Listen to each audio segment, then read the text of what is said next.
चलिए सीधे आज के इस दिलचस्प विश्लेषण में चलते हैं। आज हम जिस स्रोत सामग्री को डिकोड करने वाले हैं उसमें एक बहुत ही क्लासिक और मशहूर लोक कथा का जिक्र है। इसका नाम है जंगल का चोर बाजार। अब नाम सुनकर शायद आपको लगे कि ये कोई आम सी जादुई कहानी है, लेकिन यकीन मानिए ये उससे कहीं ज्यादा है। ये नुकसान, जादुई हस्तक्षेप और सबसे अहम बात, एक पूरे समुदाय की एकजुटता की जीत की एक बहुत ही शानदार मिसाल है। तो आइए इस पूरी घटना के हर एक पहलू को बहुत ही व्यवस्थित तरीके से समझते हैं, क्योंकि सच कहूं तो यह सफर काफी रोमांचक होने वाला है। अब आगे बढ़ने से पहले जरा एक पल के लिए इस स्थिति की कल्पना कीजिए।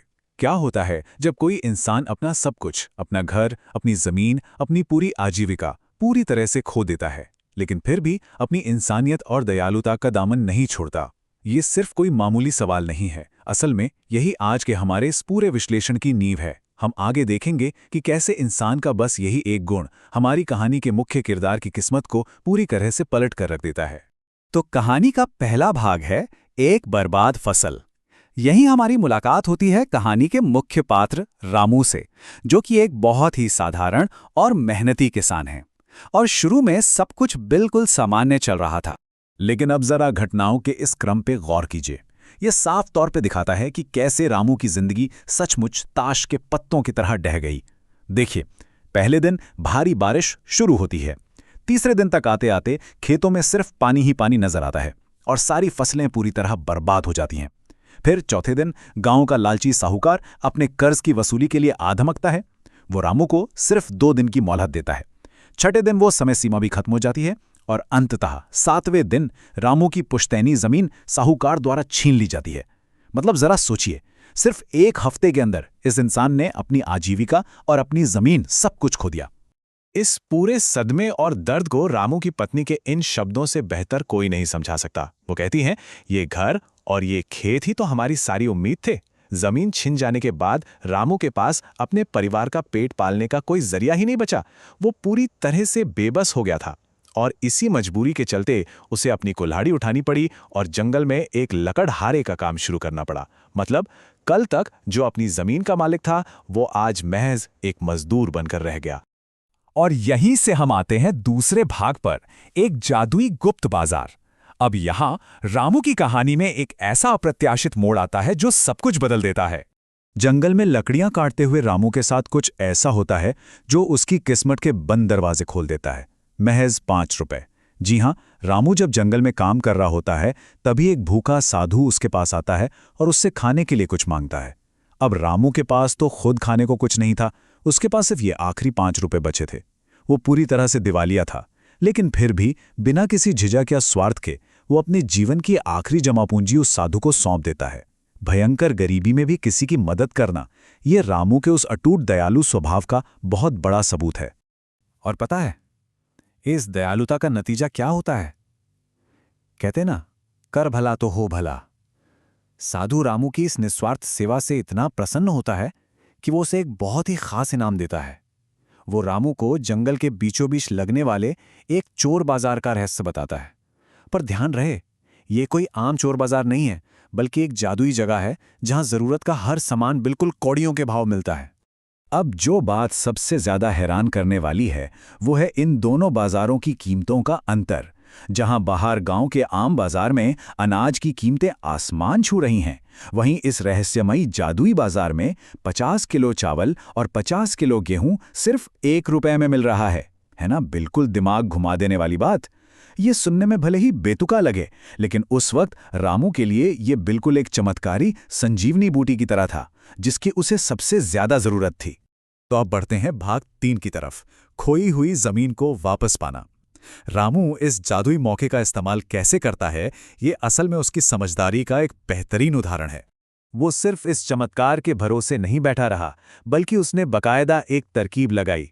पहला कदम, वो उस जादुई बाजार से बहुत ही सस्ते दाम पर अनाज लाता।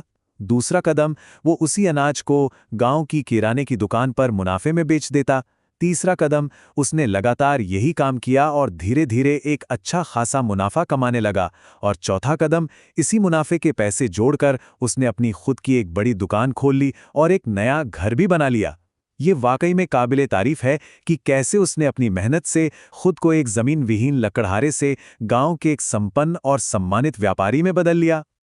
और आखिरकार वो दिन आ ही गया। ये कहानी का वो सुकून भरा पल है जब रामू पूरे आत्मविश्वास के साथ उसी साहूकार के सामने खड़ा होता है और कहता है, ये लीजिए आपके कर्ज के पूरे पैसे और अब मेरी जमीन के कागज मुझे वापस कर दीजिए। सोचिए उस वक्त साहूकार का चेहरा कैसा हो गया होगा। रामू ने न सिर्फ अपना पूरा कर्ज चुकाया बल्कि शान से अपनी वो पुश्तैनी जमीन भी वापस पा ली। लेकिन रुकिए, कहानी अभी खत्म नहीं हुई है। भाग 4, ईर्ष्यालु साहूकार। जाहिर है रामू की इतनी जल्दी हुई तरक्की उस लालची साहूकार को कैसे हजम होती, और यहीं से हमारे इस विश्लेषण में एक बहुत बड़ा और खतरनाक मोड़ आता है। साहूकार से ये सब बिल्कुल बर्दाश्त नहीं हुआ और उसने एक दुष्ट योजना बनाई। उसने छुपकर रामू का पीछा किया ताकि उस जादुई बाजार का पता लगा सके। अब मजे की बात देखिए, साहूकार को कोई अनाज वनाज नहीं खरीदना था, वो तो वहां से सस्ता सोना खरीदकर तिजोरी भरना चाहता था। अगले दिन वो पूरी तैयारी और लालच के साथ जंगल में जाता है, लेकिन अंदाजा लगाइए उसे वहां क्या मिला। बिल्कुल सन्नाटा, कुछ भी नहीं। बाजार वहां से पूरी तरह गायब हो चुका था। तो आपके मन में भी ये सवाल आ रहा होगा कि आखिर वो बाजार अचानक गया कहां? इसका जवाब तब मिलता है जब रामू आखिरी बार धन्यवाद देने के लिए जंगल जाता है और उससे वही साधु मिलते हैं। साधु से इस जादू का एक बहुत ही अहम नियम बताते हैं। ये बाजार सिर्फ और सिर्फ जरूरतमंदों की मदद करने के लिए प्रकट होता है और अब ये किसी और की मदद करने के लिए कहीं और चला गया है। ये बात इस पूरी कथा के मुख्य सिद्धांत को एकदम साफ कर देती है कि ईश्वरीय मदद हमेशा सच्ची जरूरत और नेकी से जुड़ी होती है, किसी स्वार्थी लालच से नहीं। अब जब साहूकार के हाथ कुछ नहीं लगा तो उसका लालच एक भयंकर और पागलपन भरे क्रोध में बदल गया। मुझसे उसकी तरक्की देखी ही नहीं गई, ये खुद साहूकार के शब्द हैं। और इसी शुद्ध ईर्ष्या के नशे में वो आधी रात को जाकर रामू की नई नवेली दुकान को आग लगा देता है। लेकिन कहते हैं ना कि बुराई छुपती नहीं। वहां से भागते हुए गांव का सरपंच उसे ये घिनौनी हरकत करते हुए देख लेता है और बस ये इस कहानी का सबसे बड़ा चरम बिंदु साबित होता है।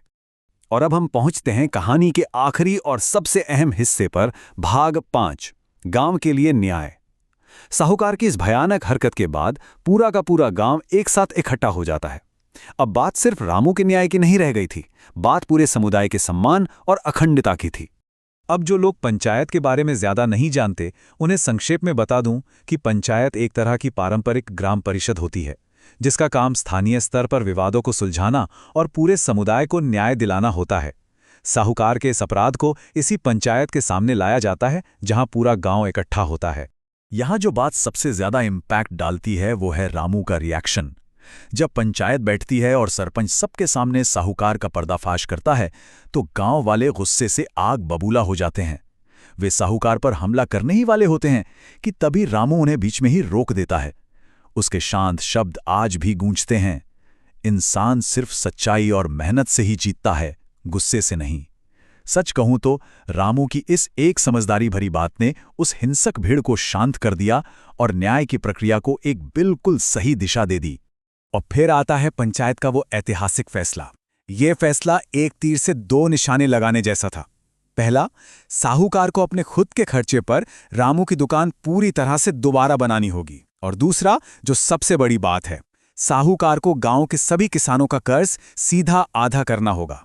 मतलब ये फैसला सिर्फ रामू के नुकसान की भरपाई नहीं करता, बल्कि पूरे शोषित किसान समुदाय के लिए एक बहुत बड़ी सामूहिक जीत बन जाता है।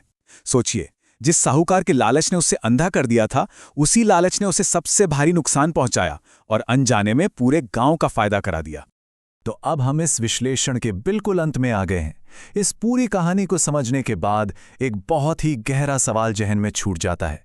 जब लोग अन्याय के खिलाफ पूरी तरह से एकजुट होकर खड़े होते हैं तो क्या समुदाय की अखंडता और एकजुटता ही शोषण के खिलाफ हमारा सबसे बड़ा हथियार नहीं बन जाती? रामू की दयालुता ने उसे एक नया जीवन दिया, लेकिन पूरे गांव की एकजुटता ने ही उन्हें साहूकार के उस रोज रोज के शोषण से मुक्ति दिलाई। इस रोज सामग्री से जो सबसे बड़ी और गहरी सीख हमें मिलती है वो बस यही है, क्या आज के इस दौर में भी हमें ऐसी ही एकजुटता की जरूरत नहीं है? इस पर सोचिएगा जरूर। आज के इस विश्लेषण में बस इतना ही।